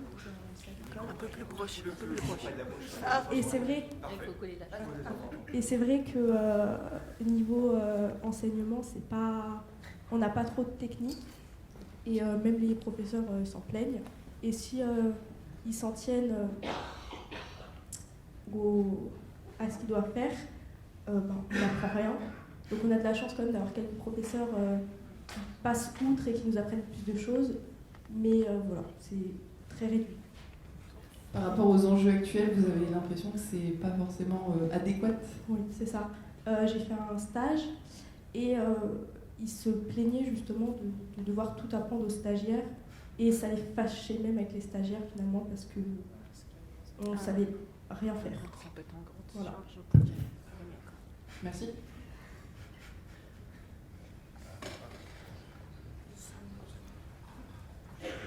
Alors moi je vais me retenir parce que du coup là ce serait un trop... En fait je pense... Oh il y a Violette, pardon, mais parce que là en fait d'avoir quelqu'un du lycée agricole avec nous ça pourrait être très intéressant parce que depuis tout à l'heure on parle de différentes choses. Là c'est une matérialité en fait. Et c'est vous par exemple, moi ma question c'est est-ce que vous quand vous avez fait votre stage vous vous sentiez assez équipé par rapport au stage? Est-ce que c'est parce que peut-être vous aviez fait des choses en dehors, que vous êtes renseigné hors cursus scolaire? Ou est-ce que vous avez été justement en difficulté aussi et vous avez dû faire sur le tas et avec les retours que peuvent faire un exploitant qui pour lui, je pense que, il faudrait que les exploitants me confirment ou infirment, quand ils prennent quelqu'un pour les aider sur site, c'est pas pour tout lui apprendre et que ça leur prenne du temps plutôt qu'ils en gagnent un minimum, quoi, parce que sinon, qu'ils soient payés pour encadrer pédagogiquement, là c'est intéressant, mais comment ? Voilà, on est d'accord. Et si vous aviez des éléments de réponse, ou si vous n'en avez pas, c'est pas grave. Et si vous avez d'autres témoignages, même de collègues de classe ou de profs, je pense que c'est vraiment, ça enrichit la discussion, parce que ça rejoint vraiment l'atelier, en tout cas les propos. Et en même temps, moi, je ne connais pas beaucoup d'étudiants personnellement dans ce domaine actuel. Donc je laisse Madame répondre, et après ce sera Violette, et après Madame. Alors, en effet, quand je suis arrivée là-bas, ils étaient étonnés que je sache presque rien. C'est-à-dire que là où je suis, on nous a vendu un petit peu cette filière comme du RER, on va pouvoir avoir une exploitation, etc. On a conduit une fois un tracteur en 3 ans, par exemple. Donc, arrivé sur l'exploitation, c'était les moissons, etc., livrer les bennes. C'est eux qui m'ont appris à traire. Enfin, voilà, je savais rien faire. Et c'est vrai que là où j'étais, ils ont la chance d'avoir encore leur papa qui les aide. Du coup, c'est avantageux, mais ça leur a fait perdre du temps. Voilà. Et vous êtes issu du milieu agricole ou pas du... Non, pas du tout. Ok. Et est-ce que vous, et là c'est ma dernière question, mais parce que ça a traversé les échanges tout le long de l'atelier, est-ce que vous voyez des différences avec vos camarades qui pourraient eux être issus du milieu agricole? Est-ce que ce qu'ils ont appris et qui est nécessaire en fait, c'est ce qu'ils ont appris pas à l'école? Parce que ce serait quand même un peu inquiétant, quoi. Ce serait, j'ai utilisé le conditionnel. Ils apprennent aussi des choses, mais ils se rendent bien compte que c'est pas la totalité de ce qu'ils devraient apprendre pour pouvoir reprendre l'exploitation familiale, par exemple. Okay. C'est vraiment pas assez, c'est trop peu. Voilà. Merci beaucoup pour votre échange. Et Violette, donc? Oui, moi c'était pour un petit peu continuer ma petite histoire sur les écoles d'agronomie, qui que quand on sort d'une école d'agronomie aujourd'hui, on a beau avoir plus quasiment aucune expérience technique, on a la capacité agricole, ce qui est quand même... on peut bénéficier d'aide pour s'installer, ce qui est quand même assez marrant quand on sait qu'on peut foutre les pieds une fois dans une ferme en 3-4 ans de formation. Et madame? Oui, moi je suis pas du tout issue du milieu agricole, mais en étant bénévole à Terre de Liens, j'entends que les reprises de fermes, c'est 60% de non issus du milieu agricole. On leur demande donc de faire la fameuse capacité agricole. Alors ils font un BPREA, donc brevet professionnel de l'exploitant agricole, le R, je sais plus ce que c'est. Responsable d'exploitation agricole, pardon. Donc ils font ça, voilà, vite fait. Et en gros, ce qu'ils constatent, c'est que ce qu'ils apportent dans le milieu agricole, c'est un autre regard et d'autres formes critiques, d'autres spécialisations qui leur permettent, par exemple, d'être plus efficaces dans la recherche de marché, d'être plus efficaces dans la communication sur ce qu'ils font. Et après, en gros, ils vont faire... on entendait le témoignage l'autre jour d'une personne qui avait fait Sciences Po, qui après fait journaliste, qui supportait plus d'être enfermée dans un bureau, qui s'est dit, tant pis, moi je veux absolument être sur le terrain. Donc ce qu'elle a fait, c'est qu'elle a fait d'abord ouvrière agricole. Elle voulait faire du maraîchage, elle s'est dit, je vais être ouvrière agricole dans l'hiver, dans une ferme, pour voir si vraiment les conditions de travail qui sont dures me conviennent. Elle a dit, j'ai passé ce cap-là, donc maintenant je vais continuer du salariat agricole, me faire une expérience, et après me former. Juste pour avoir la capacité. Mais elle a fait pas à pas. Et puis elle s'est dit, moi de toute façon j'ai absolument pas les moyens de me payer une formation, je suis pas entière. Donc elle a fait du pas à pas. Et maintenant son truc tourne. Elle voulait absolument pas qu'il y ait de négociation sur ses prix. Elle faisait des plantes aromatiques, etc., dans un endroit où elle avait remarqué qu'il manquait des choses. Et elle est très dynamique pour monter des magasins de producteurs et échapper au circuit de distribution qui casse les prix. Et elle dit, moi je négocie pas, mon prix c'est mon prix, c'est le prix que j'ai pour en vivre, donc il est hors de question que quelqu'un m'impose son prix. Voilà, donc ça c'est un témoignage. Et l'autre témoignage, c'est une personne qui a sa ferme, qui s'est reconvertie en agriculture biologique il y a à peu près 15 ans, pour des questions de santé, parce qu'il n'arrivait pas à avoir d'enfant avec sa femme. Il s'est dit, ok, on m'a dit dans le milieu médical que c'est en train... la pollution que je génère et que j'ingurgite, je suis le premier à ingurgiter la pollution, donc ça met en péril ma santé et la santé de ma future famille si j'arrive à avoir des enfants. Donc il s'est converti à l'agriculture biologique et son exploitation qui est assez diversifiée, elle tourne, il élève des chevaux aussi. Et il dit, quand en lycée agricole, alors son fils, les enfants, c'est à Quetigny, lycée agricole de Quetigny, près de Dijon, enfin c'est un lycée agricole à Dijon. Et les enfants ont fait le lycée agricole. Il a un fils qui a fait un BTS. Et il dit, en fait, on m'apprend rien. Enfin, en BTS, on m'apprend absolument rien, que je sais déjà. Puis en plus, les enfants d'agriculteurs, ils ont tellement travaillé pour aider sur la ferme qu'ils connaissent déjà à peu près tout. Et ils trouvent que ce qu'on leur enseigne ne sert à rien, qu'ils n'écoutent même plus, y compris quand ils ont des conseils qui peuvent dévier un peu de l'itinéraire technique qu'ils ont compris sur la ferme. Et le papa, il avait, à un moment donné, pour la question des intrants et des difficultés économiques, il avait envoyé ses bilans par l'intermédiaire de son fils au prof d'économie du lycée, ça c'était avant le BTS, et en montrant que les conventionnels étaient en difficulté parce qu'ils avaient des charges, ils étaient à moins quelque chose sur le blé par exemple, ils étaient à moins 20 euros par hectare, et lui il était à plus 400 euros par hectare en bio, et la prof quand elle a reçu le bilan, elle a dit « votre père est un tricheur, c'est pas possible ». Voilà le retour qu'il avait eu sur montrer un bilan concret avec les entrants, les entrées, les sorties et le bilan économique. Et c'est François. Oui. François, et après on changera de slide, et Aurélie, si vous voulez, et après on changera de slide puisque le temps passant très vite, il ne reste même pas une demi-heure ensemble et qu'il nous reste au moins 2 sujets à aborder. Donc merci François pour ton intervention. Ouais, je vais faire vite. C'était très pertinent ce que vous avez dit, madame, j'ai trouvé tout à l'heure. Nous, on est non issus du milieu agricole et on vient d'Île-de-France. C'est vrai que c'est compliqué, on s'est retrouvés, nous on a fait un BPREA pour se reconvertir, qui est la formation, brevet professionnel de responsable d'exploitation agricole, qui donne droit de prendre la DJA, la dotation jeune agriculteur, pour s'installer. C'est vrai qu'on a des copains qui sont nés dans le milieu agricole, ils n'ont même pas fait la formation, qui connaissent parfaitement la conduite du tracteur, etc. Donc c'est vrai que c'est pas évident qu'on n'est pas issu du milieu agricole pour y arriver. Et moi j'ai été assez surpris quand j'ai fait mon BPROA, j'ai été vers Rennes pour faire mon module maraîchage et j'ai rencontré d'autres élèves de BPROA qui, quand nous on le faisait en 1 an, eux ils le faisaient en 2 ans, ils avaient 6 mois de stage, donc déjà ils voyaient au moins une saison. Et c'est vrai que nous, alors on est un peu un modèle atypique parce qu'on fait de l'horticulture, on a commencé par le maraîchage, on fait de l'horticulture, de la semence, plein d'autres choses, plein de petits modèles. On a manqué d'expérience, quoi. Et du coup c'est vrai que c'est un stress énorme, donc des pertes de temps énormes, donc peu de temps pour aller voir les autres collègues, se former, etc. Donc la durée de la formation n'est pas simple, elle n'est pas égale dans tous les territoires.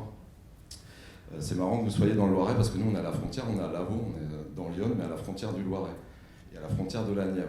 Et on voit bien que dans le Loiret, par exemple en région centre, le groupement bio est beaucoup plus fort.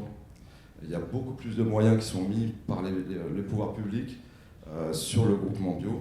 Alors nous on est en bio, je ne sais pas comment ça se passe pour la chambre d'agriculture, mais je suppose que c'est quand même pareil, parce que nous on le voit sur les routes, on le voit dans les écoles, et on le voit sur internet par exemple, que c'est vraiment flagrant d'être à la frontière de 2 régions, quoi. Et la Nièvre, parce que nous c'est de là où on vient, et nous service public, route. Ouais, mais là je parlais de la région centre et Bourgogne. Donc on voit vraiment la civilisation, donc ok, pardon. Voilà, c'est très compliqué. Sachant qu'on est au bout de tout, nous, on est au bout pour Auxerre et on est au bout pour Orléans. Donc le territoire, c'est pas simple, quoi, aussi, et il y a beaucoup de spécificités selon les territoires. Et moi, il y a 25 ans, j'avais fait un BEP alors dans le bâtiment, et là, je viens d'apprendre que moi, c'était en 2 ans, et par exemple, le BEP, apparemment, sur toutes les formations, est passé en 1 an. Et déjà, à l'époque, j'avais trouvé que c'était pas assez, quoi. Comme disait mademoiselle, qu'on n'avait pas beaucoup d'armes quand on arrivait en entreprise. Donc c'est peut-être aussi le souci de ce monde qui veut aller trop vite. Nous, maintenant, mon épouse est formatrice en CFPPA, et on a des élèves qui veulent arriver. Alors le BPROA, c'est bien qu'on a un rêve, qu'on veut aller vite, parce qu'en 1 an, on a notre formation, mais ils voudraient avoir le modèle, on a eu des reproches on ne nous dit pas ce qu'il faut qu'on fasse. Il faudrait qu'on monte le dossier à leur place. Et je pense que c'est aussi la faute de ce monde qui veut aller trop vite. Il faudrait peut-être justement, vous voyez, votre expérience, ce serait peut-être de dire à ce monde, il faut prendre le temps. Il faudrait peut-être qu'on ait 1 an, je ne sais pas si ça existe toujours, ce que faisait la Chambre d'agriculture pour tester l'activité agricole, ADEMA, je crois. Alors je ne sais pas l'acronyme, voilà, ça existe toujours, mais qu'on prenne plus le temps pour se former et pour aller tester l'activité. Parce que pour finir, nous on trouve aussi que il y a 3 CFPPA qui viennent en formation chez nous, et je pense qu'il n'y en a vraiment pas beaucoup qui s'installent ou qui travaillent dans le milieu agricole au bout de cette formation. Donc peut-être qu'on pourrait sélectionner mieux au départ ou tester cette formation avant. Voilà, tester l'activité. Voilà, merci. Je ne sais pas si c'est Semeur du possible, c'est moi. Je ne sais pas si c'est Semeur du possible ou Rare qui fait des parcours immersifs plutôt à destination des néo-ruraux. C'est Rare accompagne ça, Rare, hein. C'est la démarche Rare. Alors l'acronyme, pareil, je ne m'en souviens pas, mais qui accompagne les projets un peu singuliers et souvent multiples. Oui, mais là, c'est des tests d'activité, c'est succession de stages sur une période assez longue où tu peux tester plusieurs métiers en immersif. Immersion agricole ? Oui, c'est peut-être ça, ouais. Avec Semeur du possible. Alors c'est vrai qu'on pourrait peut-être imaginer aussi des spécifications spéciales hors cadre familiaux, où là, par exemple, pour les aides, on est obligé d'avoir le stage 21h à la chambre. Peut-être que quand on vient dans les mondes agricoles, qu'on est vraiment issu hors milieu agricole, il faudrait des stages d'immersion. Ça, je pense que il y en a très peu qui le font, par exemple. Dans ceux qu'on voit, nous, il y en a très très peu qui ont fait ce stage-là. Donc il y a peut-être des choses à faire. Et je dois dire que nous, juste pour raconter un peu notre histoire, moi je suis passé 3 fois au point info installation. À l'époque, il y avait la surface minimum d'installation qu'ils ont transformée en surface minimum d'assujettissement, donc pour toucher les aides. Avant c'était de la surface, maintenant c'est plutôt des heures de travail. Donc nous, 2 fois on nous a dit qu'on ne pouvait pas rentrer dans ce modèle agricole pour finalement rentrer dedans. Mais malgré tout, moi, avec ma capuche, ma casquette de petit rêveur, petit colibri, voire un peu hippie dégénéré, ça m'a fait beaucoup de bien aussi d'être confronté au milieu agricole et d'être face à des collègues, mes voisins, mais de rentrer en discussion avec eux, c'était pas simple. Donc voilà, la Chambre d'agriculture peut-être qui devrait nous forcer un peu plus à venir nous voir, là, les non issus du milieu agricole, et que nous, de notre côté, ceux qui sont vraiment hors cadre ou hors modèle, qu'on fasse aussi cet effort de s'adapter un petit peu à cette tradition agricole, quoi. Un petit ajout, à l'occasion des assises de l'agriculture et de l'alimentation à Saint-Brieuc l'année dernière, j'ai pu assister à pas mal de tables rondes différentes, et notamment il y a eu une table ronde qui était consacrée à l'enseignement. Et l'enseignement à l'échelle nationale, dans le monde agricole, intègre cette idée des NIMA, nouveaux non issus du monde agricole, voilà, qui est quand même un acronyme qui commence à beaucoup tourner dans les lycées agricoles et dans les hautes études agricoles aussi, et avec une demande de la part de ce monde enseignant, enfin de certains acteurs de ce monde enseignant, d'avoir des formations qui soient spécialisées pour ces gens-là, qui soient renforcées en fait. Et aussi une demande qui a été concrètement verbalisée devant un parterre énorme de représentants du monde agricole et d'acteurs territoriaux, de vraiment accueillir cette nouvelle source d'agriculteurs qui peut faire partie de la réponse au non-remplacement des agriculteurs, puisque comme probablement tout le monde le sait ici, il y a à peu près un agriculteur sur 3 qui n'est pas remplacé. Parfois on parle même de 2 agriculteurs sur 3 qui ne sont pas remplacés quand ils partent à la retraite. Qui partent à la retraite d'ici, moi parce que je dis souvent d'ici 10 ans c'est la moitié, mais en fait je m'étais même pas mis à jour, et du coup je crois que c'est plutôt d'ici 6 ans, plus de la moitié des agriculteurs en retraite. Sur notre territoire, c'est 50% de la population des exploitants agricoles qui ont 55 ans. Juste, je me permets parce que le temps étant limité et l'interaction étant très volontaire, on va passer à la suite. Marie-Océane va nous parler de Roblé. Alors, presque. Hop, nickel, voilà. Parfait. Et si jamais je peux me permettre, c'est qu'on fasse 5 minutes, mais qu'on puisse aborder ensuite les pistes collectives ensemble sur le temps qui nous restera et que vous aurez à disposition.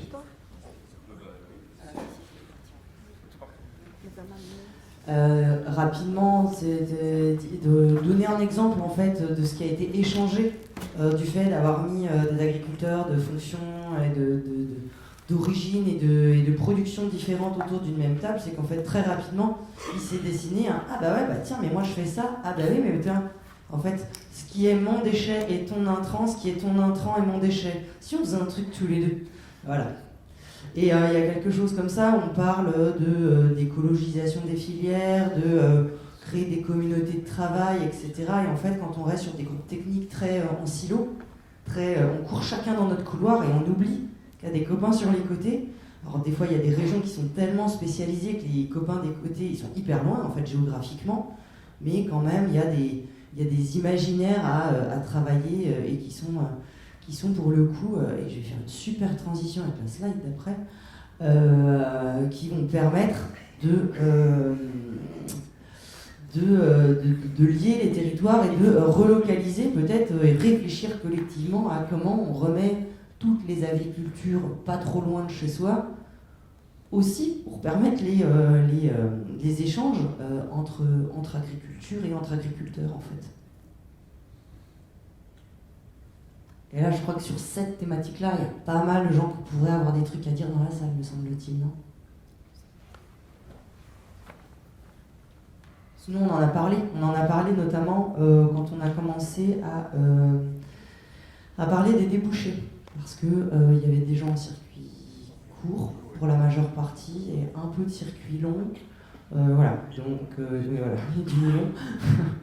Mais quand on a commencé à parler rémunération de l'agriculteur, etc., il s'est posé la question, on a cité pas mal de dispositifs, dont certains ont été abordés dans la journée d'hier, mais si vous avez envie qu'on en reparle là tous ensemble, certains à la base ont été imaginés pour sortir les agriculteurs par le haut.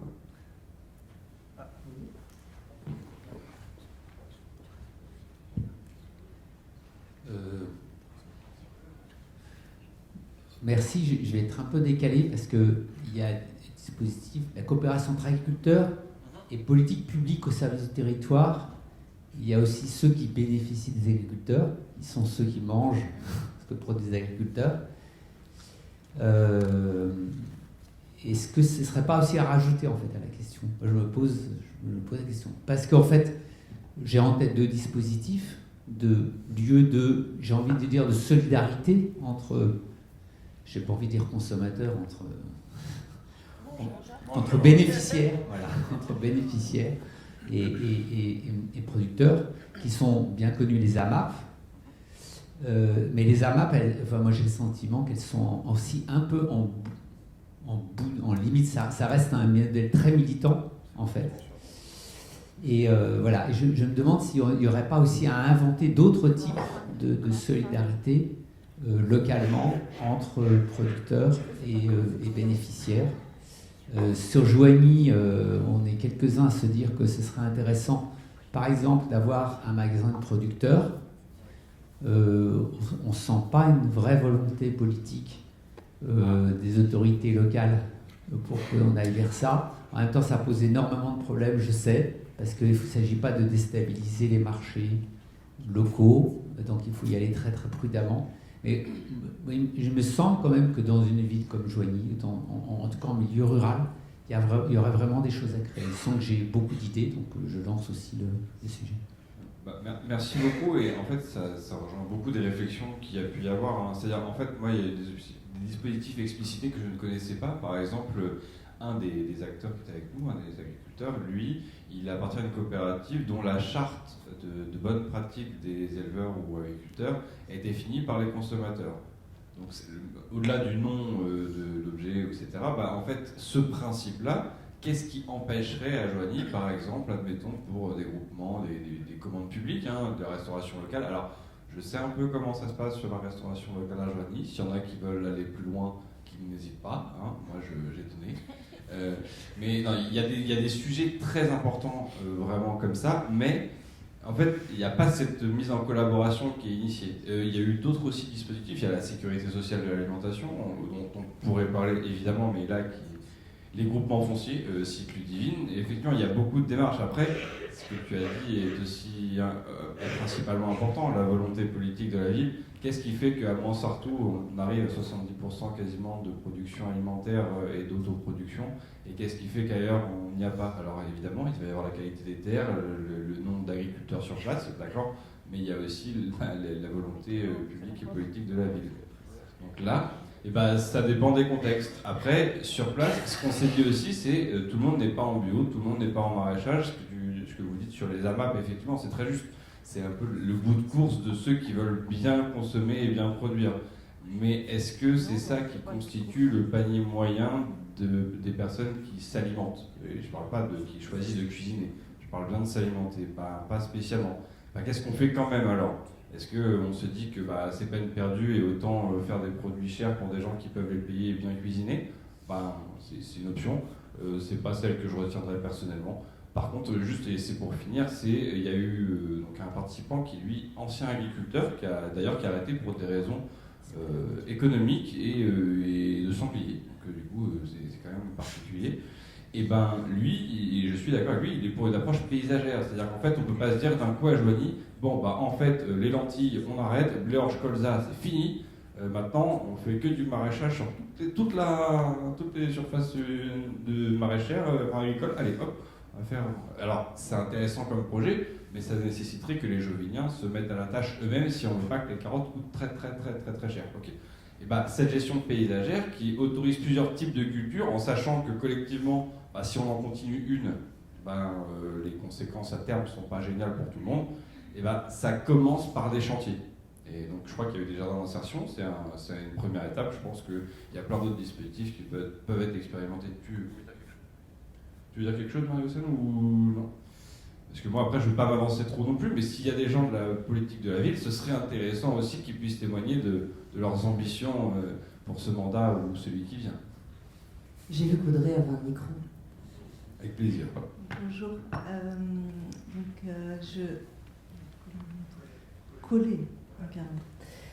Je vis dans le Pas-de-Calais, dans une espèce de micro-ferme collective. Je suis boulangère. D'ailleurs, j'aurais pu aussi vous parler de la formation technique sur ce métier réglementé qui est le métier de boulanger. Et donc Jérôme, mon compagnon, est paysan. Et nous, on est sous mention nature et progrès. Donc j'étais assez surprise tout le week-end d'entendre parler de bio, pas bio, et qu'à aucun moment on parle de la mention Nature et Progrès. Donc, je ne sais pas si tout le monde connaît. En tout cas, Nature et Progrès, ça a 60 ans depuis 2024. Donc c'est tout, on a fêté les 60 ans l'année dernière. C'est une association nationale, c'est même une fédération maintenant. Et le principe de Nature et Progrès, c'est que c'est basé sur un système participatif de garantie, c'est-à-dire que c'est on est en plusieurs collèges. Il y a le collège des producteurs, des transformateurs et des consommateurs.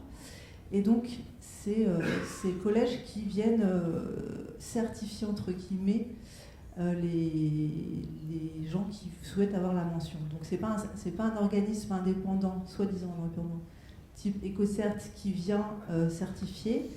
En gros, c'est une certification entre pairs, mais aussi avec l'appui des consommateurs.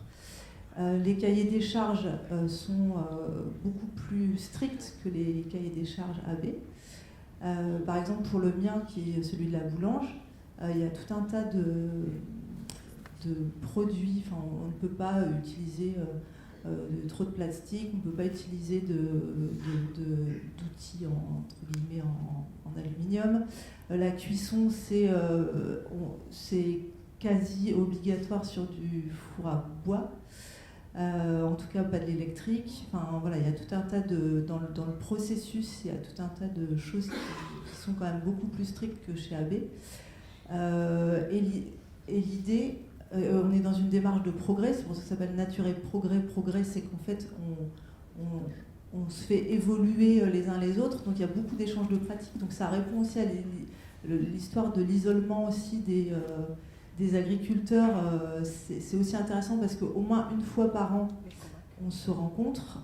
Après, on se voit au moment des certifications, etc. Enfin, nous, on a trouvé que ça correspondait vraiment aux valeurs qu'on voulait prôner dans nos métiers. Et j'ai envie de dire, malheureusement, c'est quand même pas si répandu que ça. Accessoirement, ça coûte beaucoup moins cher qu'une certif AB. Voilà, donc on y trouve beaucoup d'intérêt. Après, c'est par filière et par localité, ou c'est par filière, ou c'est par localité, ou c'est aucun des deux. La charte est nationale pour les. C'est une charte nationale par filière. Par filière, d'accord. Mais par exemple, nous, on est certifié sur l'ensemble des activités de la ferme. Donc c'est-à-dire qu'on a chacun notre cahier des charges, mais on est visité, audité à deux en même temps sur chacun de nos activités, et on a une cotisation qui est globale et qui est aussi, comme EcoCert, je ne suis même pas sûre que c'est en pourcentage du chiffre d'affaires, je ne sais plus. Enfin, en tout cas, moi j'ai connu quelqu'un qui était en boulange certifié EcoCert, et j'ai vraiment souvenir des montants qu'il réglait chaque année par rapport à ce que moi je règle, ça n'a rien à voir. Donc, enfin, bon, c'est aussi, ça fait partie des choses où enfin, moi je considère qu'en fait, pour valoriser nos pratiques vertueuses, on soit obligé de payer. Je trouve ça une aberration, mais bon, voilà, c'est autre chose. En attendant, juste que je vais être en énergie de la flèche. En attendant, je trouve que ça peut être une piste à creuser là, vous, sur le secteur, parce que j'en ai pas entendu parler, donc je ne sais pas s'il y a personne qui est sous cette mention, mais qui peut venir agréger les agriculteurs, les transformateurs et les mangeurs. Et ça, je trouve ça super chouette en fait comme démarche. Voilà. Non, mais ça, je vais passer le micro, c'est un peu. Juste pour ceux qui ne sauraient pas, EcoCert est l'un des organismes certificateurs pour l'agriculture biologique. Il y en a d'autres aussi, et effectivement, il y a plusieurs labels qui ressemblent à la bio, qui s'approchent de la bio, et qui permettent d'autres approches. Alors, je ne suis pas élu de la ville de Joigny, donc je ne sais pas si je suis légitime, mais il faut dire que la ville de Joigny a quand même fait les jardins du Coteau, qui en plus est un atelier chantier d'insertion, qui est une œuvre formidable. Pour ce qui est de la communauté de communes, des communautés de communes du nord de Lyon, on y a présenté le projet alimentaire territorial. Donc c'est une volonté politique de rapprocher les producteurs des mangeurs et aussi d'établir un catalogue avec toutes les productions locales qui sont accessibles au grand public. Donc on ne peut pas dire que les politiques ne font rien. Voilà. Non, on disait pas qu'ils faisaient rien, on interrogeait effectivement. Et on va juste rappeler quand même que la ville nous met à disposition cette salle. Merci à la ville de Joigny. Et au passage, quand même, rappeler aussi que la ville préempte sur les terres agricoles pour pouvoir avoir une chance d'installer des agriculteurs. Ce qui n'est pas forcément super évident. Oui. Obligation réelle environnementale. Juste pour répondre par rapport à ça, il faut quand même préciser que tous les agriculteurs qui étaient présents lors de cet atelier, nous venons de Puisaye, et je pense que dans le territoire de Lyon, nous n'avons pas Auxerre, nous n'avons pas Sens, et que la Puisaye est un peu délaissée, et que les relations par rapport aux services publics et aux politiques publiques, on en est un petit peu loin aussi, quoi. Malheureusement. Effectivement, c'est quelque chose qui est ressorti. Alors, juste pour information, je disais ça par rapport à Johnny, non pas parce qu'il n'y a pas de volonté politique, qu'on soit d'accord, il y en a, parce que en fait c'est plutôt qu'est-ce qui empêche de faire plus, parce qu'il y a effectivement, là c'est un vrai sujet, hein, les subventions aux collectivités qui baissent, il y a énormément de points. Pour autant, par exemple, il me semble que les collectivités publiques ne sont pas spécialisées. Il n'y a pas de régie non plus communale de l'alimentation. En fait, c'est pas tant il n'y a rien qui est fait, parce que ça je crois que personne ne l'a dit, qu'en fait je pense qu'il y a des vraies réflexions, ou en tout cas peut-être que la situation où le terreau est assez mûr pour que même... Alors je sais pas si... Est-ce que si je dis PAT, est-ce qu'il y en a qui s'évanouissent ou ça va encore? Parce que... Vous en avez parlé? Ok, très bien. Ouais. Du coup, il y a pas... Peut-être que tout le monde était déjà là, mais c'est effectivement des choses qui sont en discussion depuis des années.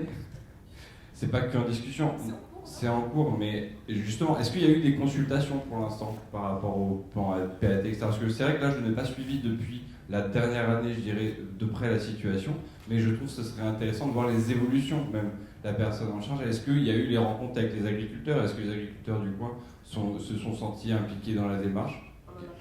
Oui, et bah nickel, parfait. Et bah autant pour moi. J'aurais dû être là hier. Voilà.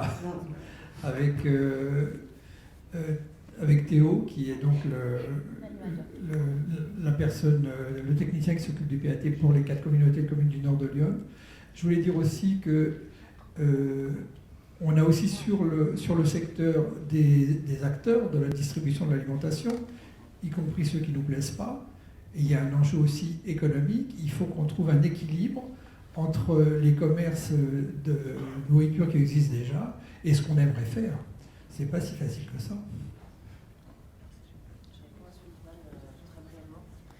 Pour le PAT, les EGA suivent ça de près depuis la première année. On était à l'étape de diagnostic au tout début des EGA.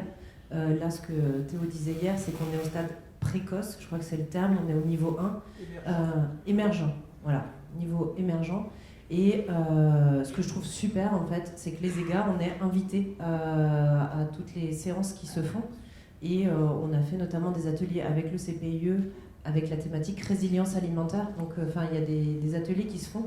Et ce que Théo a amené hier à table, c'est qu'il y avait un gros palier qui allait être passé, qui est le partenariat avec AgriParisSend, et où là, justement, ils espèrent qu'il y ait des agriculteurs qui viennent un peu contribuer à ce qui va être mis en place à ces étapes-là.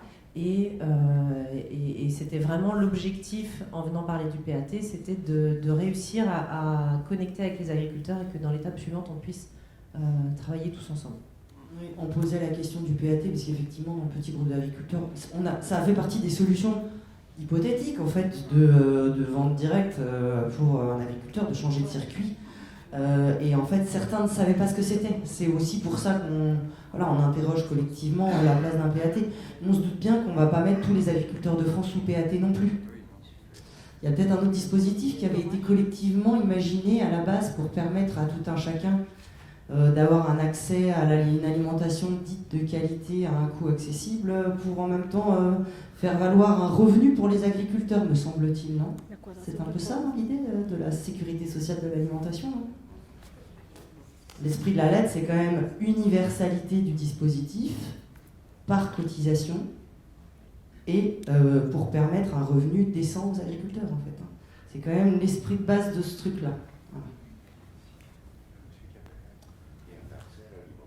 Alors, pour répondre à cette question de comment élargir le dispositif pour l'alimentation locale, pour mettre en marche cette machine entre les agriculteurs et les services du territoire, politique publique.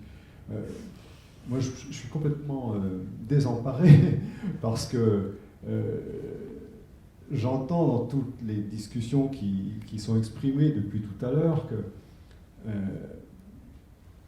même quand il y a des politiques qui sont favorables au niveau national et au niveau européen, même quand il y a des dispositifs au niveau local, au niveau de la ville, ça ne marche pas toujours bien. Moi, je pourrais témoigner, je n'ai pas envie de raconter ma vie personnelle, mais j'ai vécu ça, moi, en tant que fils d'agriculteur, pas ici dans Lyon, mais dans le département de la Marne. Essayer de convertir 40 hectares de terres conventionnelles en agriculture, polyculture, élevage. Moi, devenant chef d'exploitation, je n'ai pas pu réussir. Hein. Je n'ai pas pu réussir parce que mon entourage familial, et je ne peux pas lui reprocher, il n'était pas prêt à faire cet effort de remise en question. Et ce que j'ai noté tout à l'heure, c'est que tant que quelqu'un n'a pas rencontré des gros problèmes, qu'il a été, comme ça a été témoigné, d'être devant le mur parce que lui-même il n'arrive pas à avoir des enfants, ou parce qu'il a des gros problèmes de foie où il ne pouvait plus manger ses légumes maraîchers, et qu'il l'oblige à se remettre en question complètement, eh bien tout le monde reste enfermé dans ses convictions et dans son confort habituel. Alors, je fais un constat qui est très pessimiste.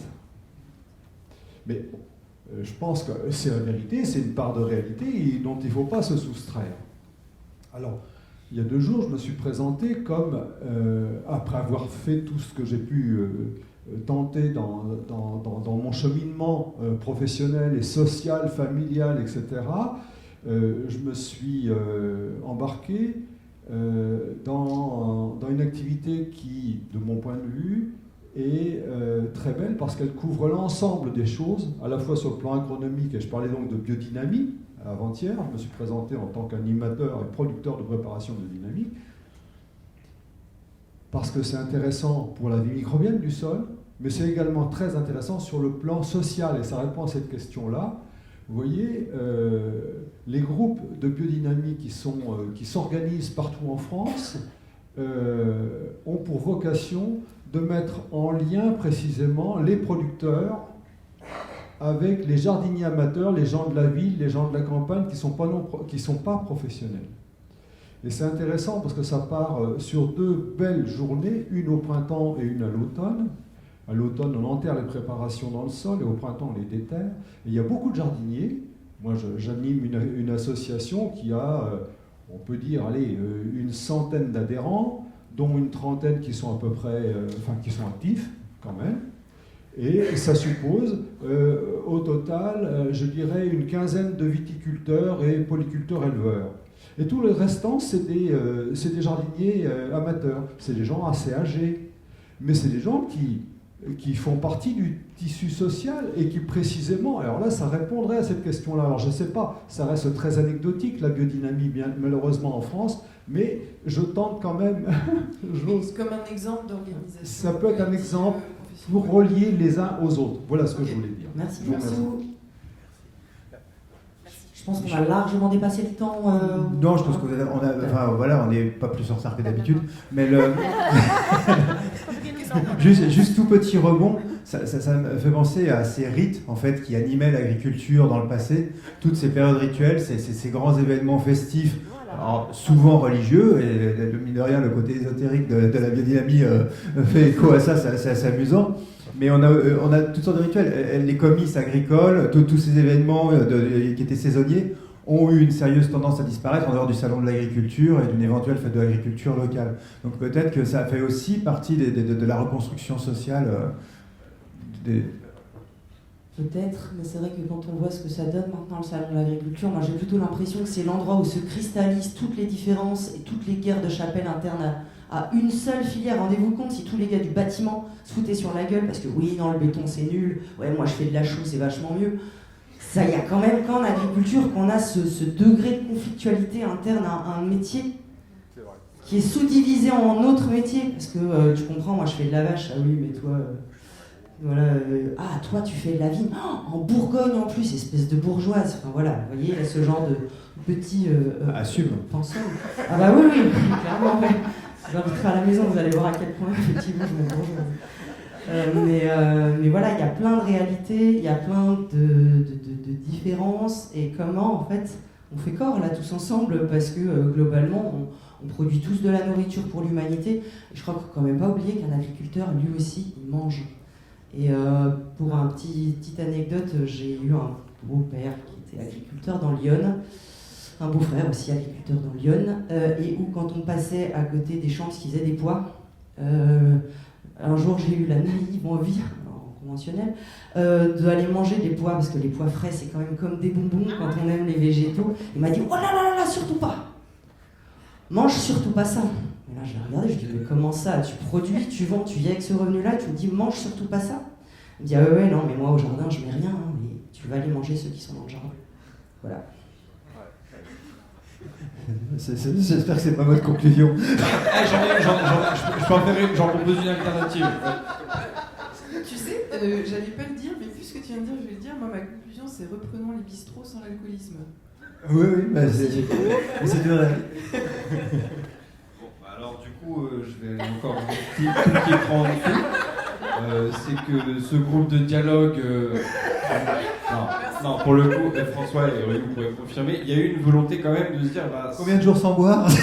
Moi, ça va. Moi, l'alcool, ça va.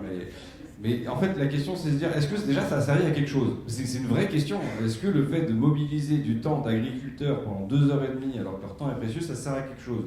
Si la réponse est non, eh ben, merci de l'expérience et au revoir.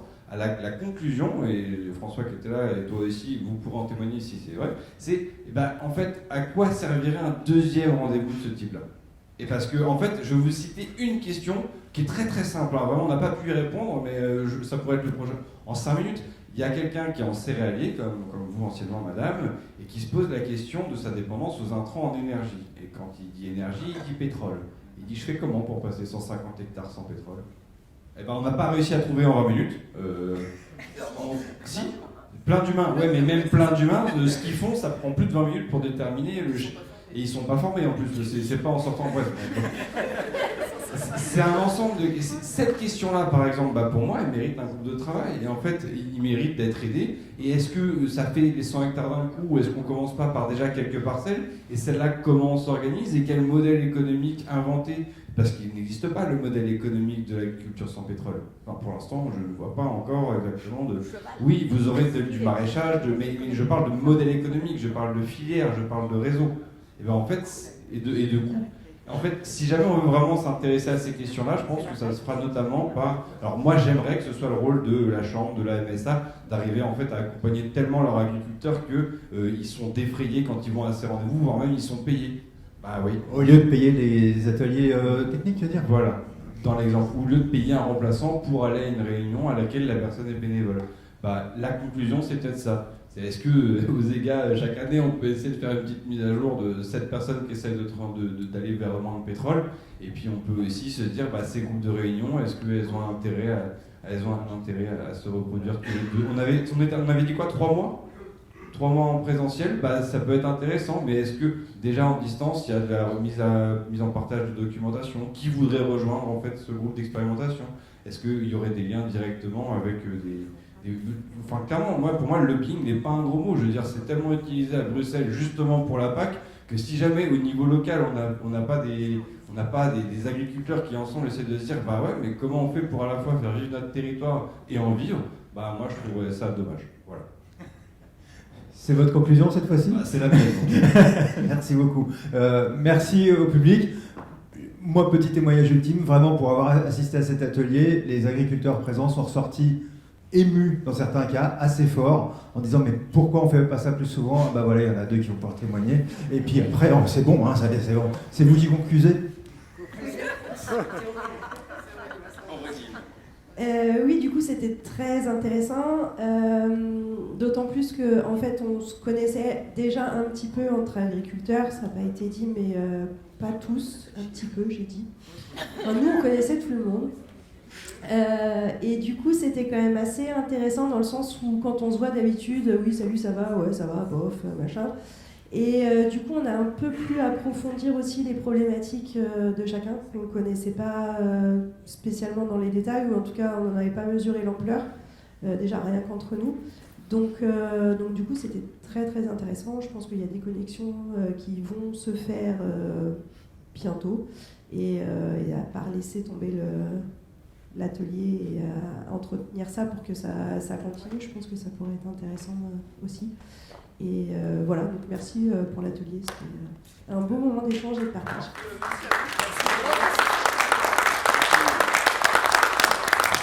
Merci à vous surtout.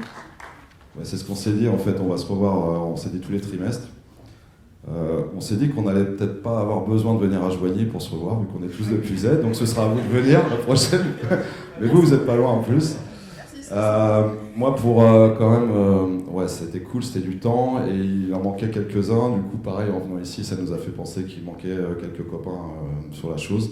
Comme disait Aurélie, le fait qu'il y ait cette triplette d'animateurs et de facilitateurs, bah, c'était assez facile aussi pour pas que ça parte un peu dans tous les sens. Donc merci à vous, c'était vraiment intéressant. Moi, je voudrais juste finir par merci les EGA, parce que du coup, les EGA, ça a permis, bah, par exemple, qu'on puisse se rencontrer avec Marie-Océane, et maintenant, on devrait être amenés à travailler ensemble. Ça nous a permis, nous, sur les 4 ans qu'on vient ici, bah voilà, de vous rencontrer toutes et tous, et c'est que des personnes intéressantes. Et du coup, il y a du travail qui commence. Et ce groupe, alors on était le vecteur de rencontre, donc on va essayer de le pousser, mais j'espère que vous viendrez nous aider à poursuivre ça. Donc merci les EGA aussi pour ça. Et voilà, il faut qu'on se rencontre. Merci.